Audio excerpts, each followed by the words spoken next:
Oke, Assalamualaikum warahmatullahi wabarakatuh. Sekarang kita bahas ya mengenai eh, pertemuan ketujuh kemarin, latihannya kita bahas dulu. Nah, yang pertama kita lihat adalah masalah urutan jurnalnya. Nah, yang dimaksud urutan jurnalnya itu gini, kalau kita pada realnya, informasi itu datang dari beragam gitu ya, bisa dari transaksi lain-lain gitu ya. Misalkan dari departemen listrik atau bagian penjualan, terus ada bagian tenaga kerja itu orang SDM atau juga dari orang produksi, jadi acak datanya. Nah, kita sebagai akuntan juga mengurutkan. Nah, realnya harusnya per tanggal itu update. Kalau sekarang mungkin dibantu dengan teknologi gitu ya. Tapi kalau masih manual ya berarti ya data-data dari faktur, dari bukti transaksi, memo lainnya. Eh, jadi kayak gini. Nah, sekarang tugas kita yang pertama mengurutkan dulu transaksinya tuh apa aja dan kemudian nanti kita buat jurnalnya. Nah, untuk itu kita bahas satu-satu dari mulai transaksi yang pertama. Transaksi yang pertama ini ada saldo awal. Kalau saldo awal berarti sudah ada akunnya, saldo akhirnya. Dan itu saldo awal di bulan Maret, maka dari itu nggak kita buat jurnal.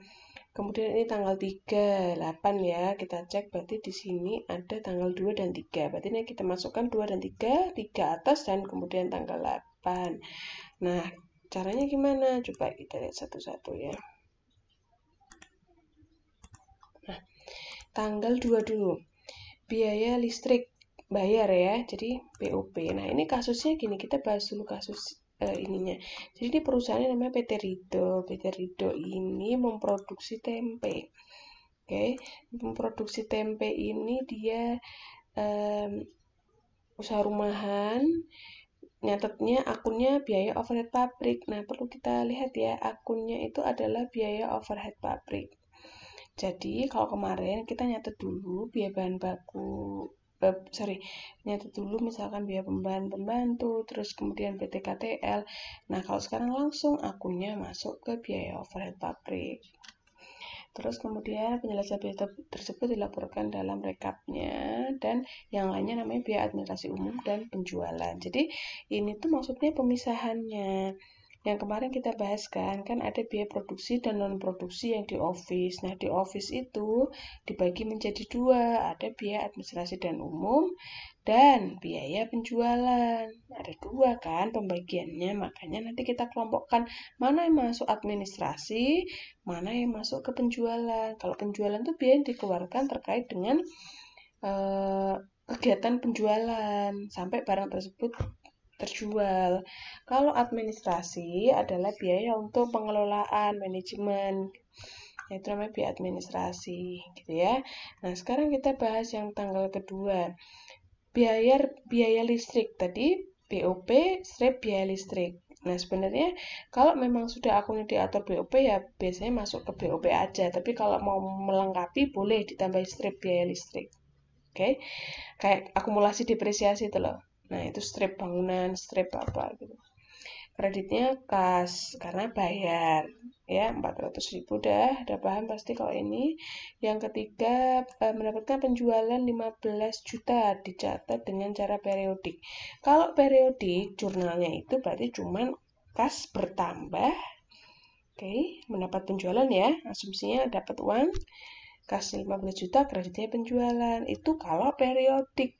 Kalau perpetual nggak berhenti di sini. Ada jurnal kedua yaitu jurnal mengakui harga pokok penjualan dan berkurangnya persediaan barang dagang. Diingat-ingat ya metodenya ya. Terus yang ketiga membeli. Pembelian bahan baku. Kalau beli itu berarti pembelian bahan baku bertambah, kreditnya utang dagang bertambah. Dari mana? 6.900 kali 400 ya. Oke. Nah, kenapa Bu kok dapatnya pembelian? Karena metodenya periodik. Kalau metodenya perpetual gimana? Dicek lagi di bukunya. Pasti bukan kayak gini jurnalnya. Oke. Dan ke tanggal 8 dipakai kalau pemakaian barang keluar, tapi untuk dalam pemakaian internal ini nggak dibuat jurnal karena menggunakan metode periodik. Nah, terus sekarang yang tanggal selanjutnya. Ada nggak yang tanggal 9? Berarti tanggal 9 ya. 9 ini memakai membeli sama kayak atasnya ya, periodik. Kalau nggak periodik gimana? Ya, kalau nggak periodik ya berarti kalau beli barang yang didebet apa persediaan barang dagang. Kreditnya utang dagang atau kas tergantung transaksinya. Tanggal 10 tidak di jurnal. Kenapa? Karena ini pemakaian internal, keluar barang karena periodik nggak di jurnal. Kalau perpetual gimana? Ya di jurnal. Kan kemarin udah contohnya yang perpetual. Terus tanggal 14 ini perusahaan membayar biaya tenaga kerja langsung. PTKL kreditnya kas 6 juta. Paham ya? Terus bayar premi. Tadi kan kita bahas di atas ya, kalau premi itu BOP kreditnya kas. Boleh nggak Bu digabung jadi satu? Boleh. Misalkan kamu mau gabung jurnalnya kayak gini.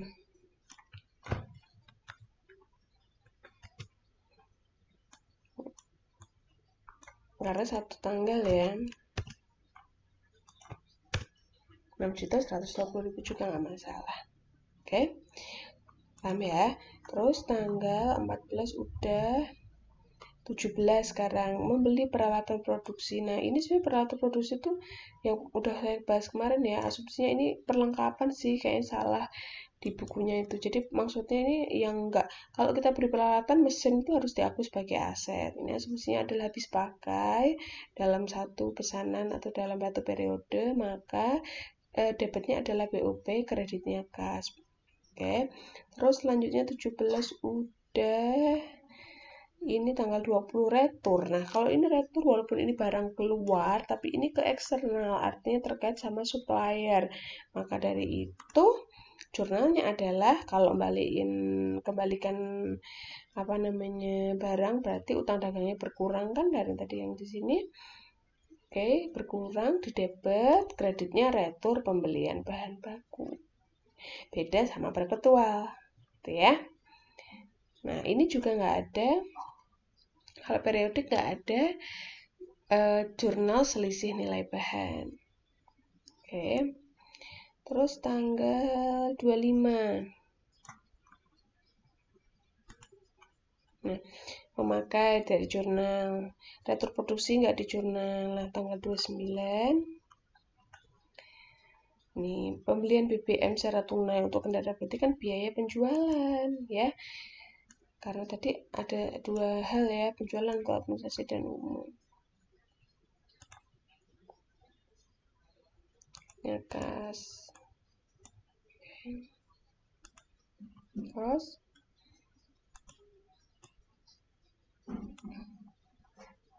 Terus tanggal habis tanggal 30 ya. Tenaga kerja ini membayarnya jurnalnya sama kayak atasnya, mau digabung atau dipisah sama aja. Oke. Terus ada nggak 30 lainnya ya? Oke. Nah udah nggak ada. Nah sekarang berarti kita lihat minta yang kedua. Udah paham ya kalau jurnal umum. Jadi yang perlu diperhatikan adalah metodenya apa dulu. Nah terus kalau metodenya perpetual pasti sambil kalian ngerjain ini sambil ngerjain kartu persediaan. Gitu ya. Nah terus kalau periodik lebih mudah kayak gini. Terus laporan biaya bahan baku menggunakan FIFO. Nah ini kalau bedanya apa? Bedanya kalau menggunakan periodik tuh adanya laporan biaya bahan baku. Jadi laporan penggunaannya, ya penggunaannya itu berapa, ya. Kalau perpetual tuh pakainya metodenya pakai kartu persediaan. Jadi ini kita ngecek nilainya. Karena kalau di periodik tuh ngeceknya fisik. ya. Kalau kita sekarang dari sisi akuntansi adalah melihat nilainya. Nah, sekarang kita lihat.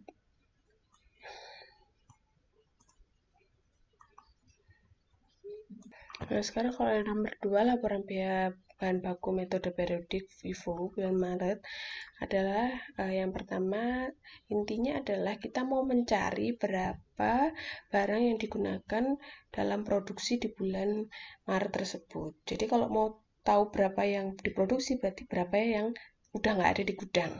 Ya, caranya gimana? Adanya pertama ada itu loh, persediaan awal ada sekian plus pembelian dikurangi retur pembelian bahan baku. Terus kemudian bahan baku siap berproses dan persediaan bahan baku akhir. Nah, sekarang persediaan pembelian dikurangi retur pembelian. Nah, retur produksi ini nggak usah kalian hitung. Kenapa? Karena barangnya masih di gudang. Dikembalikannya pun di gudang. Beda sama retur pembelian. Kalau retur pembelian kamu kembalikan, itu kembali keluar dari gudang perusahaan kita. Gitu loh. Jadi, retur yang di sini dimasukkan adalah retur pembelian.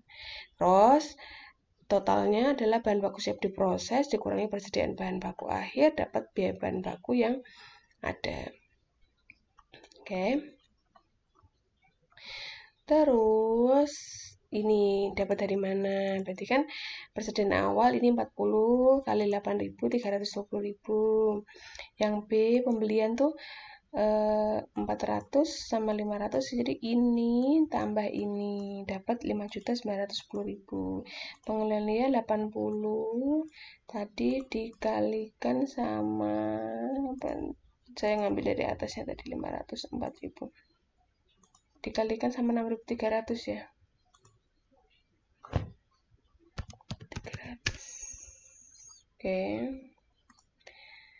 Terus bahan baku siap kan ini lihat PT-nya ya, dikembalikannya kemana.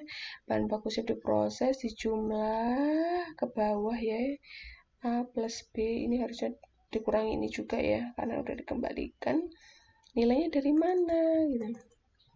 Total ini plus ini dikurangi ini. Terus stok opnam ini diketahui ini 140. Nah, ini dari mana? Kayak kita cari ini dulu. Jadi kamu nggak bisa gini kalau nggak nyari di sini. Nah, ini terus ini 140. Nah, ini terakhir beli berapa? Terakhir beli 500. Jadi pasti masih dengan harga segini. Ingat ya, yang kemarin sudah saya bahas di video sebelumnya. Ini dikalikan sekian, ini dibawa ke atas, dapatnya sekian. Jangan bingung ya. Dah, ini baru dimasukkan. Jadi artinya, kalau ditanya nomor 2 jawabannya adalah, jadi berapakah bahan baku yang digunakan ya? Nanti jawabannya nomor 5 sekalian ya. Berapakah bahan baku yang digunakan? Bahan baku yang digunakan adalah Rp4.844.000 dan sebanyak 720 kg. Oke. Nah, sekarang penyesuaian. Ini udah pada benar sih, cuma ada beberapa masih salah karena mungkin soalnya ya masih bingung atau gimana, atau saya yang salah di soalnya. Terus kalau di sini, nah penyesuaian bisa dari atas sih biar nggak kelewat ya. Cuma ada hal yang nggak, kalau dari atas jadi nggak logis gitu. Nah, kita baca satu aja ya dari sini dulu. Ini banyak yang masih salah, seperti yang udah saya bilang tadi ya.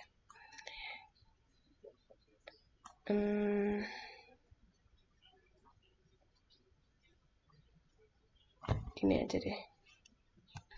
Jurnalnya sekarang ya. Kalau kita mau bikin penyesuaian untuk mengakui berapa bahan baku yang digunakan, seperti yang udah saya pernah bilang di grup WA dulu ya. Yang pertama kali saya buat itu adalah nolkan dulu persediaan bahan baku awal. Sebenarnya nanti bisa dikonversi ke yang akhir, tapi tak nolkan dulu. Saldonya berapa di awal? Kan persediaan itu kan aset ya, kalau di nol kan berarti di kredit. Terus pembelian tuh awalnya di debit kan, kita nolkan pembelian berapa. Nah ini tadi kan udah ada saldo pembelian, dapat dari sini aja, atasnya aja. Terus yang di sini sekarang jurnalnya adalah sekarang ini retur tadi ada di mana, debit apa kredit. Nah sekarang kita cek dulu. Di kredit kan, nah terus kita mau nolkan di debit.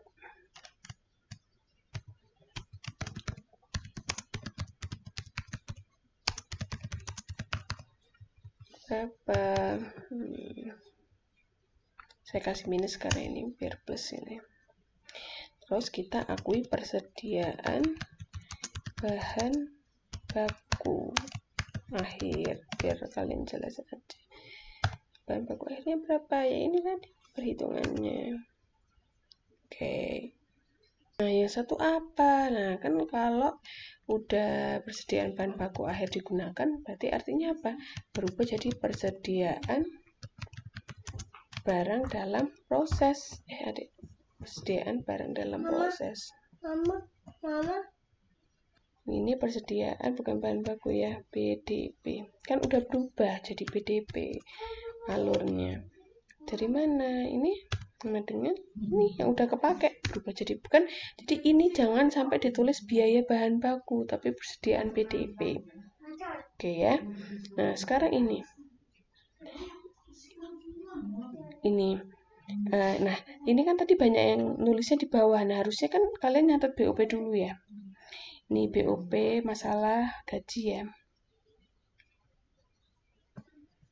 Ini sebenarnya soalnya kan udah saya ralat ya di video itu juga dan di grup ya kayaknya.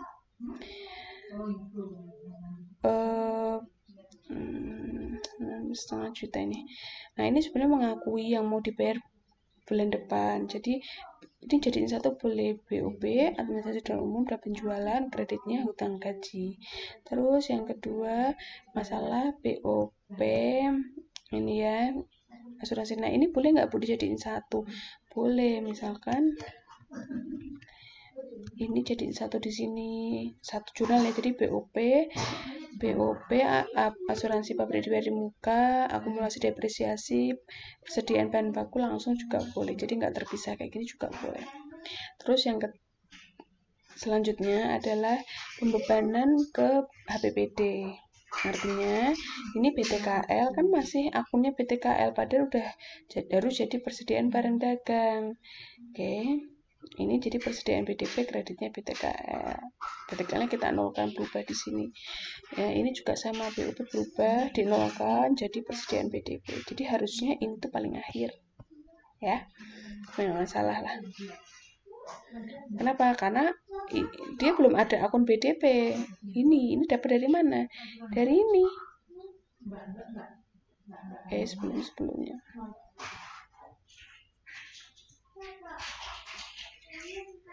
Bukan, ini maksudnya boleh deh ini BBB, sorry. Boleh ini BBB, bukan ke persediaan barang jadi. Gitu ya. Sampai ini dulu. Terus total biaya overhead ini dijumlahin aja, udah banyak yang betul. Terus yang ini kesimpulannya, jangan sampai bingung nanti kesimpulannya kayak gimana. Oke, terus kemudian berapakah nilai persediaan akhir? Nah, persediaan akhir berapa? Berarti persediaan akhir kan ini ya 882.000. Oke, gitu ya. Untuk ujiannya kira-kira jadi kayak satu kasus gitu sih. Saya juga rencananya kayak gitu, satu kasus. Terus kemudian dari mulai BPB, BTKL dan BOP ya kayak gini. Tapi metodenya bisa perpetual, bisa periodik, bisa FIFO, bisa average. Nah kalian belajar dan juga ada teorinya sedikit karena ini tetap mata kuliah teori ya, jadi kalian harus paham teorinya. Oke, terima kasih, selamat belajar. Assalamualaikum warahmatullahi wabarakatuh.